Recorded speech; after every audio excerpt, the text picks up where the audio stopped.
आज धनबाद लोकसभा समन्वय समिति की एक समीक्षा बैठक थी और यहाँ सभी हमारे सम्माननीय जो प्रदेश अध्यक्ष जी के साथ साथ हमारे आदरणीय कार्यकारी अध्यक्ष, हमारे इस लोकसभा क्षेत्र के प्रभारी बन्ना गुप्ता जी, आदरणीय संयोजक अजय दुबे जी और उपस्थित जलेश्वर महतो जी, सभी सम्मान्य नेताओं के साथ आज जो बैठक हुई है, प्रमुख रूप से ये समीक्षा बैठक थी जो पिछले दिनों जो कार्य प्रदेश के 14 लोकसभा क्षेत्रों में किसी प्रकार की समन्वय समितियां स्थापित की गई हैं और उसके माध्यम से 2024 में इंडिया गठबंधन के उम्मीदवारों को विजयी करने का संकल्प लेकर प्रदेश कांग्रेस कमेटी ने यह अभियान शुरू किया है। मुझे खुशी है कि धनबाद में हमारे सभी जिम्मेदार साथियों ने, दोनों हमारे प्रभारी समन्वयक, हमारे जिला अध्यक्ष, प्रखंड अध्यक्ष, हमारे डिपार्टमेंट सेल और फ्रंटल ऑर्गेनाइजेशन के सभी साथियों ने मिलकर एक बहुत अच्छी शुरुआत की। इसका पहला पड़ाव संगठन की पूर्णता का था, जो मुझे खुशी है कि अधिकांश संगठन पूर्ण रूप से गठित हो चुके हैं और इसी के साथ साथ में अगली कड़ी के रूप में मतदाता सूची और हमारे स्थानीय स्तर पर जो मुद्दे हैं उनकी समीक्षा बैठकें कुछ जगह हो चुकी हैं, कुछ जगह होने जा रही हैं। एक चीज़ मैं कहना चाहूँगा कि पूरे देश के अंदर एक बदलाव की लहर है। पिछले दिनों कर्नाटक और हिमाचल में इस देश की जनता ने देखा कि आज जमीनी स्तर पर इस देश की जनता क्या सोचती है, क्योंकि जिस प्रकार का भय और आतंक का वातावरण पूरे देश में फैलाया जा रहा है, आम जनता, पढ़ी लिखी बुद्धिजीवी और सामान्य लोग इस चीज़ से पूर्ण रूप से परेशान हैं, दुखी हैं, क्योंकि वो अपने आंखों से देख रहे हैं कि किस प्रकार से लोकतंत्र का गला घोटा जा रहा है, किस प्रकार से संवैधानिक संस्थाओं का दुरुपयोग कर एक प्रकार की अनकही आतंक, एक आपातकालीन स्थिति देश में पैदा हुई है।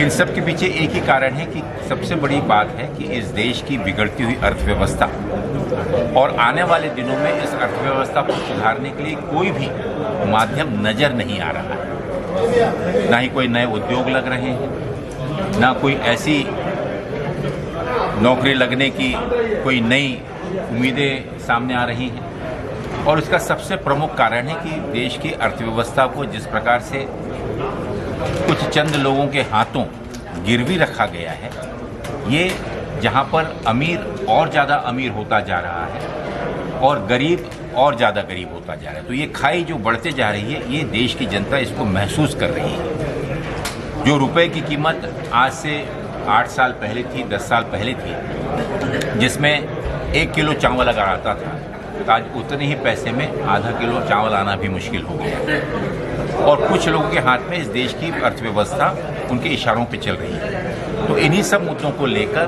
जो एक बदलाव का वातावरण है, कांग्रेस अपनी जिम्मेदारी को समझते हुए इन्हीं सब व्यवस्थाओं को देखकर जो संकल्प, जो तपस्या माननीय राहुल गांधी जी ने एक भारत जोड़ो यात्रा के तहत शुरू किया था, जिसमें उन्होंने 150 दिन तक सतत चलते हुए और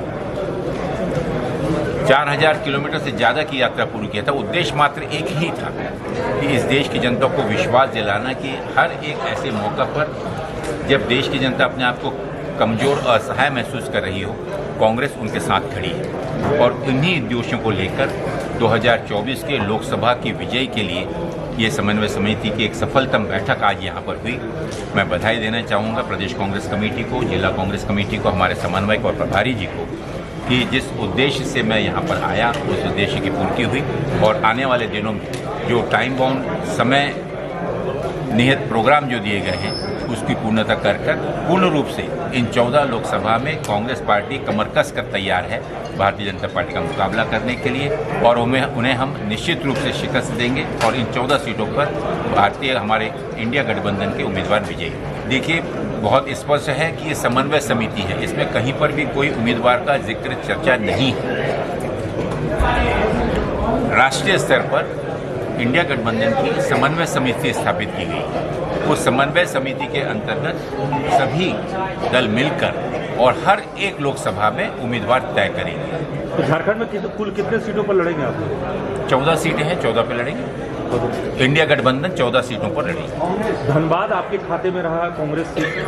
देखिए, उसमें मुझे नहीं लगता कि उसमें चर्चा की आवश्यकता है, क्योंकि 9 सीटों पे कांग्रेस पिछले बार भी की।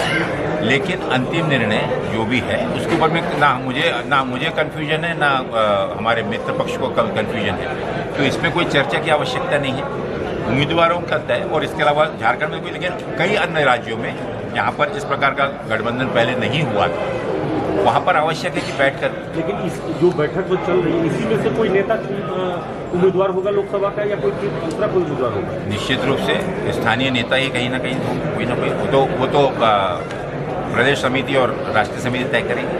राहुल गांधी जी की यात्रा झारखंड में कब से शुरू करा रहे हैं? आने वाले अभी 5 राज्यों के चुनाव चल रहे हैं, और इसके चलते हुए हमारे जितने भी शीर्ष नेता हैं, माननीय मल्लिकार्जुन खड़गे साहब, आदरणीय राहुल गांधी जी, आदरणीय प्रियंका जी, इन तीनों की 6 सभाएं प्रथम चरण में होने जा रही हैं, जो दिसंबर में मुझे लगता है, क्योंकि नवंबर अंत तक के चुनाव की प्रक्रिया शुरू है। लेकिन बहुत जल्द ही उनकी तिथि निश्चित की जाएगी, और पूरे प्रदेश के अंदर में इंडिया गठबंधन के जीत के लिए वो प्रचार करेंगे। जेपी नड्डा भी झारखंड आ रहे हैं। जेपी नड्डा जी झारखंड आए हैं। उनका स्वागत। ईडी लगातार उन जगहों पे कार्रवाई कर रही है, खास करके जहाँ पे कांग्रेस की सरकार है या कांग्रेस के नेताओं को निशाना बनाया जा रहा है। देखिए, मैंने पहले भी आपसे कहा कि इस देश में जिस प्रकार से संवैधानिक संस्थाओं को लेकर एक अनकही आपातकालीन स्थिति पैदा हुई है, उससे पूरे देश की जनता उसे देख रही है।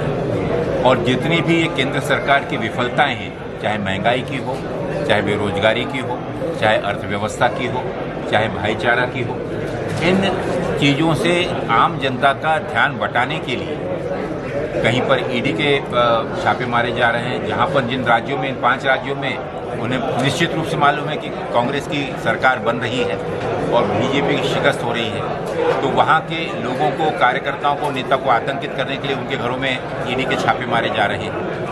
लेकिन अगर कुछ है, पूर्ण रूप से सहयोग करने के लिए हम पहले भी तत्पर थे। राहुल गांधी जी के केस में आपने देखा कि पूर्ण रूप से उन्होंने सहयोग दिया, माननीय सोनिया जी ने सहयोग दिया।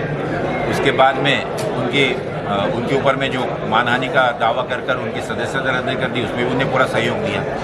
कांग्रेस संविधान पर, कानून व्यवस्था पर विश्वास करने वाली संस्था है। हम पूर्ण रूप से अपना रोल इस देश के, समाज के प्रति आखिरी दम तक के निभाएंगे। चाहे कितने भी इस प्रकार के आतंकित प्रयोग हों, उसे हम डरने वाले नहीं हैं। जनता की आवाज़ को लेकर, देश की आवाज़ को लेकर सच्चाई के साथ हम खड़े हैं। संविधान को मजबूत करने के लिए, संविधान की रक्षा के लिए हम खड़े हुए हैं, और आगे भी